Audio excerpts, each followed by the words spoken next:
صحابہ کرام علیہم رضوان کے جھرمٹ میں حضور علیہ الصلوۃ والسلام تشریف فرما ہے۔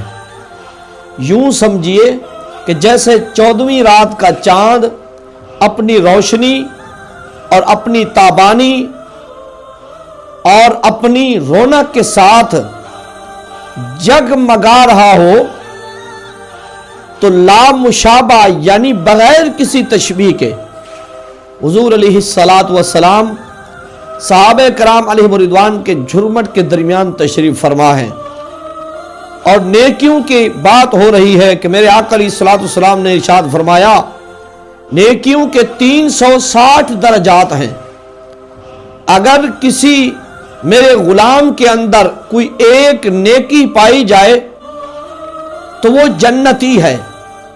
صدیق اکبر رضی اللہ تعالی عنہ، اتنے میں سیدنا صدیق اکبر رضی اللہ تعالی عنہ دھیمے دھیمے لہجے میں عرض کرتے ہیں کہ یا رسول اللہ، ان 360 نیکیوں میں سے کوئی ایک آدھ نیکی مجھ میں بھی پائی جاتی کہ نہیں پائی جاتی؟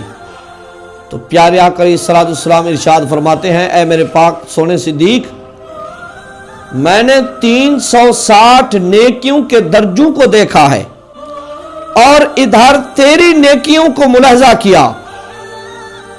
میں نے کہا وہ نیکی ہی نہیں ہے اے صدیق جو تجھ میں نہ پائی جاتی ہو۔ اسی طرح میرے آقا علیہ الصلوۃ والسلام تشریف فرما ہے، صحابہ کرام علیہم رضوان بھی تشریف فرما ہے۔ تو پیارے آقا علیہ الصلوۃ والسلام ارشاد فرماتے ہیں من اصبح منکم اليوم صائما، تم میں سے آج کوئی ہے جس نے آج روزہ رکھا ہو۔ وہ مہینہ رمضان المبارک کا نہیں تھا، حضور نفلی روزے کی بات کر رہے ہیں۔ سناٹا چھا جاتا ہے، تمام خاموش ہیں۔ سیدنا صدیق اکبر رضی اللہ تعالیٰ عنہ کھڑے ہوتے ہیں، عرض کرتے ہیں کہ یا رسول اللہ فدا کا امی و ابی، یا رسول اللہ میرے ماں باپ آپ پر قربان جائیں، آج آپ کے صدیق نے روزہ رکھا ہوا ہے۔ بیٹھ جاتے ہیں۔ چند لمحات کے بعد میرے آقا علیہ الصلوۃ والسلام پھر ارشاد فرماتے ہیں من اطعم اليوم مسکینا، تم میں سے کوئی ایسا ہے جس نے آج کسی مسکین کو کھانا کھلایا ہو۔ پھر بھی سناٹا چھا جاتا ہے، کسی کی طرف سے جواب نہیں آتا۔ سیدنا صدیق اکبر پہلے انتظار میں بیٹھے ہیں کہ یار کوئی اور کھڑا ہو جائے تاکہ یہ میری نیکی ظاہر نہ ہو۔ تو سیدنا صدیق اکبر پھر کھڑے ہو جاتے ہیں، عرض کرتے ہیں یا رسول اللہ میں نے آج ایک مسکین کو کھانا کھلایا ہے۔ حضور علیہ الصلوۃ والسلام چند لمحوں کے بعد پھر حضور ارشاد فرماتے ہیں فمن عاد اليوم منکم اليوم الجنازہ، میرے آقا فرماتے ہیں تم میں سے کوئی ہے جس نے آج کسی مسلمان کی نماز جنازہ ادا کی ہو۔ پھر بھی کسی کی طرف سے جواب نہیں ہوتا، اور سیدنا صدیق اکبر رضی اللہ تعالیٰ عنہ عرض کرتے ہیں کہ یا رسول اللہ صلی اللہ تعالیٰ علیہ وسلم آج میں نے اپنے بھائی مسلمان کی نماز جنازہ ادا کی ہے۔ حضور علیہ الصلوۃ والسلام اس ادا کو سن کر خوش ہو رہے ہیں، پھر بیٹھ جاتے ہیں۔ پھر چند لمحوں کے بعد حضور پھر موج رحمت میں آتے ہیں، اللہ اکبر کبیرہ، پھر حضور موج رحمت میں آتے ہیں۔ حضور علیہ الصلوۃ والسلام کیا ہی خوب ارشاد فرماتے ہیں فمن عاد اليوم منکم مریضا، او کما قال علیہ الصلوۃ والسلام تم میں سے آج ہے کوئی ایسا جس نے کسی مریض کی عیادت کی ہو۔ اور کتب احادیث میں الفاظ مختلف ہیں۔ دوسری روایت میں یوں آتا ہے حضور نے پہلے نفلی روزے کے متعلق پوچھا، پھر حضور نے مسکین کے کھانے کھلانے کے متعلق بات پوچھی، اور تیسری مرتبہ حضور نے مریض کا پوچھا، اور چوتھی مرتبہ حضور نے جنازہ ادا کرنے کا پوچھا۔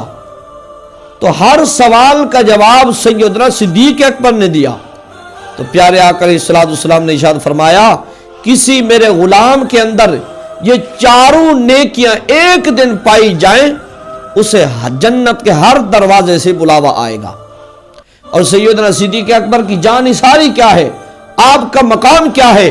ہجرت کی رات حضور علیہ الصلوۃ والسلام کو لے کر مکہ سے مدینہ کی طرف ہجرت ہو رہی ہے، اور سیدنا صدیق اکبر حضور علیہ الصلوۃ والسلام کے کبھی دائیں طرف آ کر چلتے ہیں، کبھی بائیں طرف آ جاتے ہیں، کبھی حضور کے پیچھے چلتے ہیں، کبھی حضور کے آگے چلتے ہیں، لیکن کمال یہ ہے، ادب کا تقاضا یہ ہے، ادب کی یہ چاہت یہ ہے، عشق کی چاہت یہ ہے، سیدنا صدیق اکبر جب حضور کے آگے آتے ہیں تو پیٹھ جو ہے نا وہ دوسری طرف کر لیتے ہیں، اپنا چہرہ جو ہے نا وہ حضور کی طرف کر کے پچھلے پاؤں چل رہے ہیں۔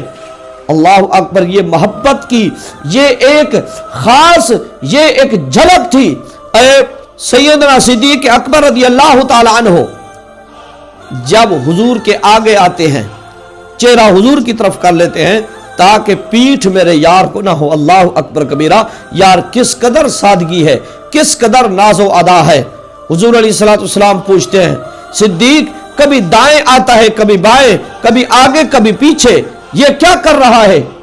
سیدنا صدیق اکبر عرض کرتے ہیں، یا رسول اللہ صلی اللہ تعالی علیہ وسلم، یہ کافر آپ کے حملے پر تلے ہوئے ہیں، مجھے دائیں طرف اگر خطرہ محسوس ہوتا ہے میں دائیں جانب آ جاتا ہوں، مجھے بائیں طرف اگر خطرہ محسوس ہوتا ہے حضور میں بائیں طرف جانب آ جاتا ہوں، اگر سامنے خطرہ محسوس ہوتا ہے میں آپ کے سامنے آ جاتا ہوں، اگر پیچھے خطرہ ہوتا ہے تو میں پیچھے چلا جاتا ہوں۔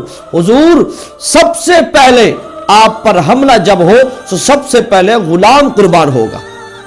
اور سیدنا صدیق اکبر رضی اللہ تعالی عنہ جب مدینے کی حدود کے قریب پہنچے تھے، مدینے کے لوگ شدت کے ساتھ انتظار میں تھے اور انہوں نے حضور کو نہیں دیکھا تھا، وہ پہاڑوں پر ٹیلوں پر چڑھ کر حضور کے راستے کو دیکھ رہے تھے۔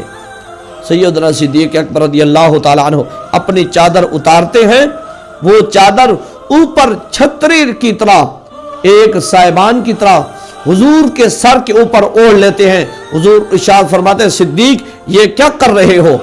سیدنا صدیق اکبر عرض کرتے ہیں، یا رسول اللہ صلی اللہ تعالی علیہ وسلم، مدینے کے لوگوں نے آپ کو نہیں دیکھا، ایسا نہ ہو کہ غلام کو آقا سمجھ لیں اور میرے پلے میں کیا رہے گا، اس لیے میں آپ کے اوپر چادر تان کر یہ غلامی کا حق ادا کر رہا ہوں تاکہ لوگوں کو پتہ چل جائے، یثرب کے باشندوں کو، مدینہ کے باشندوں کو پتہ چل جائے کہ ان میں سے غلام کون ہے اور آقا کون ہے۔ یہ جانثاری ہے، یہ عشق محبت ہے سیدنا صدیق اکبر رضی اللہ تعالی عنہ کا۔